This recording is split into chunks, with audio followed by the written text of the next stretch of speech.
तेरी महबूबा ने मुंह खोल दी। ये रेफलेट जल खा रही है, अभी उनकी प्यास बुझी नहीं है।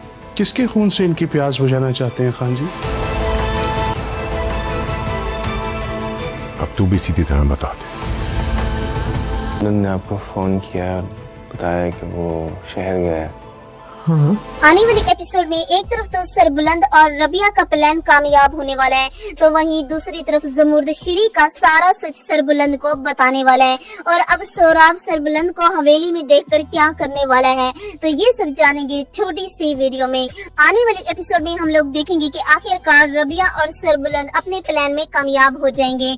जैसे ही सरबुलंद अपने आदमी से कहेगा कि तुम जमुर्द से कहो कि श्री ने तुम्हारा सच उगल दिया है, अब तुम शराफत से बता दो वरना अंजाम अच्छा नहीं होगा।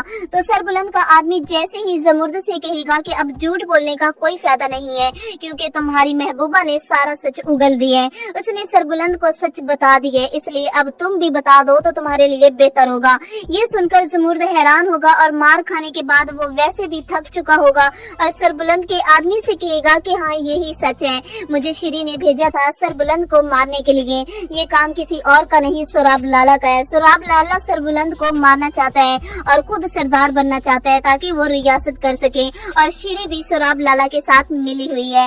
जैसे ही सरबुलंद को इस बारे में पता चलता है तो उसका शक यकीन में बदल जाता है। वो रबिया को बताता है कि मुझे मरवाने के पीछे किसी और का नहीं, मेरे भाई सोराब का ही हाथ है, हम दोनों का शक बिल्कुल सही निकला। ये सुनते ही रबिया सरबुलंद से कहेगी कि मुझे तो यकीन था कि ये काम सोराब लाला का ही है। तो वहीं जैसे ही श्री रबिया और सरबुलंद की बातें सुनती है तो वो फौरन सोराब लाला को बताती है कि आप सरबुलंद को ढूंढ रहे हैं, लेकिन सरबुलंद हवेली में ही छुपा हुआ है, अगर यकीन नहीं आता तो आकर देख लें। ये सुनकर सोराब के पांव तले से जमीन ही निकल जाती है।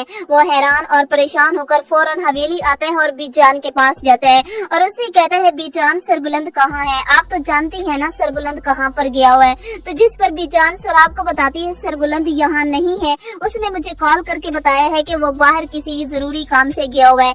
ये सुनकर सोराब को हंसी आती है और वो बीजान से कहता है आपको सरबुलंद ने यही कहा है कि वो बाहर गया हुआ है और कॉल करके बताया है, आपकी बात सरबुलंद से हुई है। तो जिस पर बीजान सोराब से कहती है कि हाँ मुझे सरबुलंद ने यही कहा है और वैसे मुझे यकीन है कि सरबुलंद मुझसे झूठ नहीं बोलता, उसने मुझे यही बताया है। तो जिस पर सोराब बीजान से कहते हैं कि हो सकता है। तभी श्री अकेले में सोराब के पास जाती है और उसे कहती है कि आपको यकीन नहीं आता तो आप खुद देख लें, सरबुलंद यही है हवेली में। आखिरकार सरबुलंद और सोराब का आमना सामना हो ही जाता है। सोराब जब सरबुलंद को अपनी आंखों के सामने देखता है तो हैरान होता है और अब सरबुलंद और सोराब आमने सामने आ चुके हैं। अब सरबुलंद सच जानकर सोराब के साथ बहुत बुरा करने वाला है। तो वहीं गुलमहर के कहने पर तुरसम जफरान की असलियत जान चुके हैं। वो ये अच्छे से जानता है कि मेरा मामू हम दोनों को इस्तेमाल कर रहे हैं ताकि वो अपना बदला ले सके, और गुलमहर बिल्कुल सही कह रही है। तुरसम की बातें सुनने के बाद जफरान सुकून से नहीं बैठता, इसलिए वो अपनी बंदूक निकालता है और अपने आदमी की तरफ तान के खड़ा हो जाता है और उसे कहते हैं कि अब एक और खून होने वाला है। जब वो आदमी जफरान से पूछता है कि अब आप किसका खून करने वाले हैं,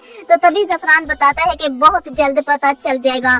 जफरान ये अच्छे से जान चुके हैं कि गुलमहर और तुरसम मेरी असलियत जान चुके हैं। वो ये जान चुके हैं कि मैं बदला लेने के लिए इन दोनों का इस्तेमाल कर रहा हूँ, तो अब वो मेरा साथ बिल्कुल नहीं देंगे, इसलिए अब इन दोनों का जिंदा रहने का कोई फायदा नहीं है। तो व्यूअर्स आपको क्या लगता है कि अब सरबुलंद सोहराब लाला की असलियत जानने के बाद उसे खत्म कर देगा या नहीं, और श्री को इसके किए की क्या सजा मिलनी चाहिए? अपनी राय कमेंट्स में जरूर दीजिएगा।